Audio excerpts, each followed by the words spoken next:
പ്രിയപ്പെട്ട വൈദ്യുതി തൊഴിലാളികളെ, 2004 പാലക്കാട് ഇൻഡസ്ട്രിയൽ ട്രൈബ്യൂണൽ അവാർഡിൻ പ്രകാരം സ്ഥിരപ്പെടുത്തപ്പെട്ട 1486 കരാർ തൊഴിലാളികളെ സംബന്ധിച്ചിടത്തോളം ബഹുമാനപ്പെട്ട ഹൈക്കോടതി ഡിവിഷൻ ബെഞ്ചിൽ നിന്നും സുപ്രധാനമായ ഒരു വിധി ലഭിച്ചിരിക്കുകയാണ്.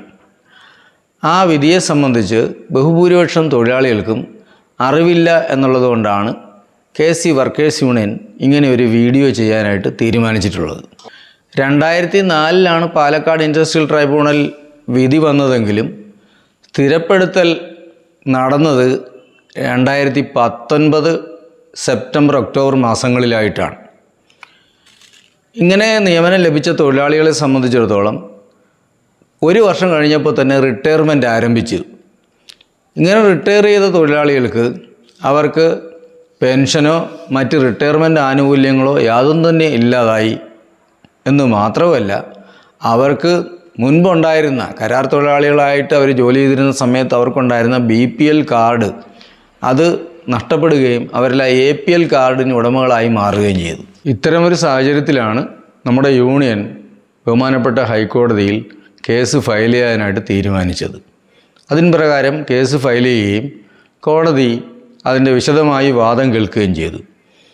വൈദ്യുതി ബോർഡിൻ്റെ വാദം എന്നത് ജോലിയിൽ പ്രവേശിച്ചതിന് ശേഷമുള്ള കാലയളവ് മാത്രമേ പെൻഷന് വേണ്ടി പരിഗണിക്കാൻ പറ്റൂ എന്നുള്ളതായിരുന്നു. ആ വാദം തള്ളിക്കളഞ്ഞുകൊണ്ട് നമ്മുടെ യൂണിയൻ്റെ വാദം അംഗീകരിച്ചുകൊണ്ട് ബഹുമാനപ്പെട്ട ഹൈക്കോടതി ഡിവിഷൻ ബെഞ്ച് വിധി പ്രസ്താവിക്കുകയുണ്ടായി. ആ വിധിയിൽ പറഞ്ഞിട്ടുള്ളത്, കരാർ തൊഴിലാളികൾ സ്ഥിരപ്പെടുത്താനായിട്ട് പാലക്കാട് ട്രൈബ്യൂണൽ പറഞ്ഞ തീയതി, അതായത് 2004 ഡിസംബർ 15 മുതൽ 6 മാസക്കാലത്തിന് ശേഷം ഉള്ള തീയതി 15/6/2005 ആ തീയതി മുതൽ അവർ ജോലിയിൽ പ്രവേശിച്ചതായി കണക്കാക്കി അന്ന് മുതലുള്ള ഫുൾ സർവീസും പെൻഷന് വേണ്ടി പരിഗണിക്കാനാണ് കോടതി ഉത്തരവിട്ടിട്ടുള്ളത്.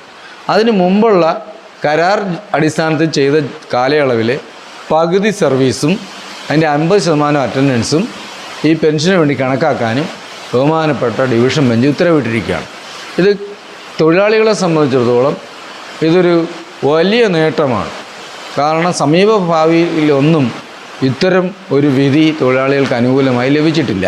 ഈ സന്തോഷ വാർത്ത മുഴുവൻ തൊഴിലാളികളെയും ഞങ്ങൾ അറിയിക്കുകയാണ്. ഈ വിധി നടപ്പിലാക്കിയെടുക്കാൻ വേണ്ടിയുള്ള പോരാട്ടത്തിൽ മുഴുവൻ തൊഴിലാളികളും അണിനിരക്കണമെന്ന് തൊഴിലാളികളോട് അഭ്യർത്ഥിക്കുകയാണ്. അതോടൊപ്പം മാനേജ്മെൻറ്റിനോട് ഞങ്ങൾക്ക് അഭ്യർത്ഥിക്കുവാനുള്ളത്, ഈ വിധി കാലവിളംബം കൂടാതെ ഉടൻ തന്നെ ഈ വിധി നടപ്പിലാക്കുവാനായിട്ടുള്ള സത്വര നടപടികൾ കൈക്കൊള്ളണമെന്നാണ് ഞങ്ങൾക്ക് ആവശ്യപ്പെടാനുള്ളത്.